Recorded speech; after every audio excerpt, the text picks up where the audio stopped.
All right, we're on our third week of Secrets You Need to Know Before You Grow Up series, and we're on number 3. And this week we talked about how social media is not real life. We put up a picture that had a bunch of different icons for all the different stuff that you could do online, right?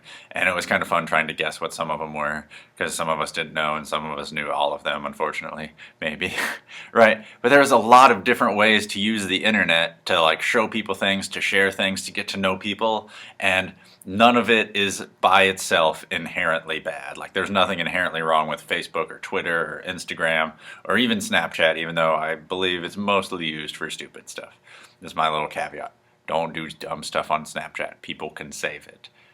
For real. Okay, we're done. So, back to what we were talking about. Social media is not real life, though, right? Sometimes people spend so much time on there. We asked you guys how much time you spend on there. Most people are 3-4 hours, and if we added texting your friends, you're that's my entire day, right? And I don't want you to feel bad about it. That's not what it is, because that's cool because you're trying to connect with people. But also remember that in doing that, those ways are just artificial ways of getting together when you can't be face to face with someone, right? I love my wife, and if I want to hang out with her, I want to see her face to face. I don't want to be texting her or sending her pictures on Facebook. I would much rather be in the same room with her. And if you want a real amazing relationship with someone, whatever it is, just being a friend or something else, you need to be around each other actually. And sometimes that doesn't work. It's cool. Janine has a cousin that lives in China, and we could Skype her. That's amazing. So there are great things that technology does, but when we use it and overuse it and abuse it, it kind of cheapens the relationships we have. So we talked about some Bible verses that have something to say about social media, even though computers were nowhere near invented back when these things were written. They still apply because they're true principles. In the Old Testament, remember we talked about King Solomon. He became king and he had everything. And he asked God to become the wisest guy in the world. And he wrote this book called Proverbs, most of it. And in it he says that we should not be prideful at all. Because if you're prideful, if you puff yourself up and make yourself look big and awesome, it's going to hurt all the more when you fall and mess up and make a mistake, right?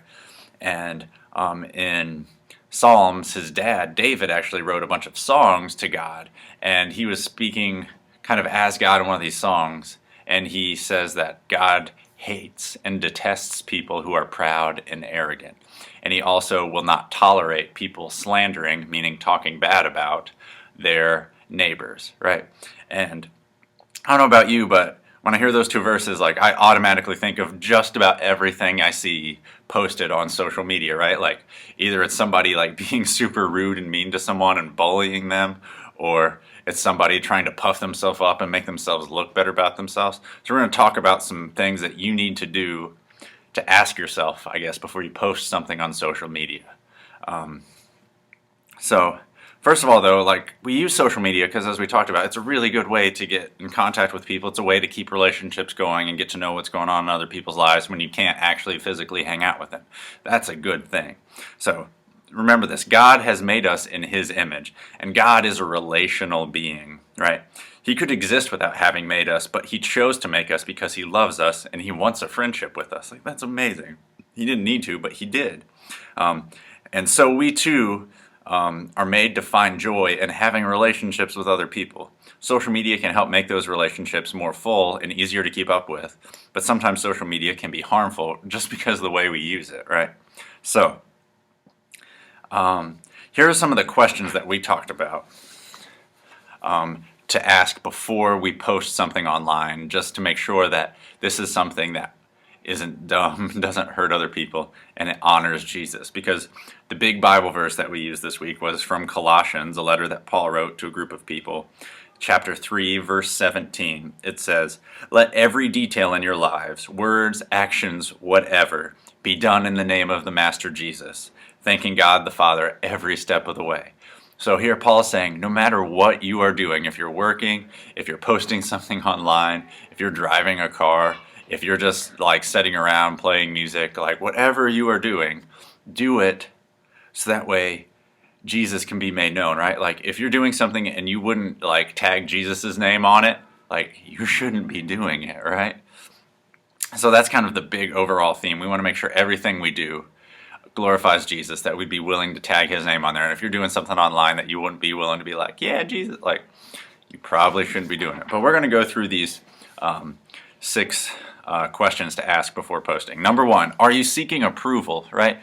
Like people seek validation through the posts that they get, right? Like you get that little red flag that pops up or something pops up on your phone and people are commenting back or liking something that you put up there. And it makes you feel good, right? It makes you feel like that people are giving you approval, but it's not real approval, right? Like it's just fishing for stuff, right? So don't fish for compliments. If that's something that you do because you use that to build yourself up and make yourself feel more awesome, remember that verse that's Solomon talked about. Pride comes before a fall, right? Like if you puff yourself up, it's going to hurt when you fall. Don't do it. It's a dangerous, dangerous trap. Find a different way to get built up, but don't get built up by seeking approval online. Number 2, am I boasting? There's a difference between sharing genuine excitement about something awesome that happened, and then there's bragging, right? Truthfully, we all know which camp most stuff falls in when we post it, right? We know if we're just bragging or we know if we're exaggerating, right?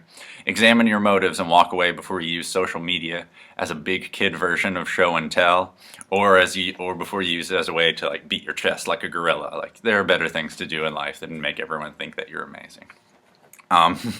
Number 3, is this a moment to protect? Not every great moment needs to be shared. Again, we watched another video that was really awesome that kind of helped us understand this. So go to the in the Facebook page, go watch it, and there will be a link underneath, and it will show you this video. But the whole idea of the video is that sometimes like we have our phones with us and we use them, and it just ruins amazing moments in life. Sometimes the best moments in life should be enjoyed privately, right?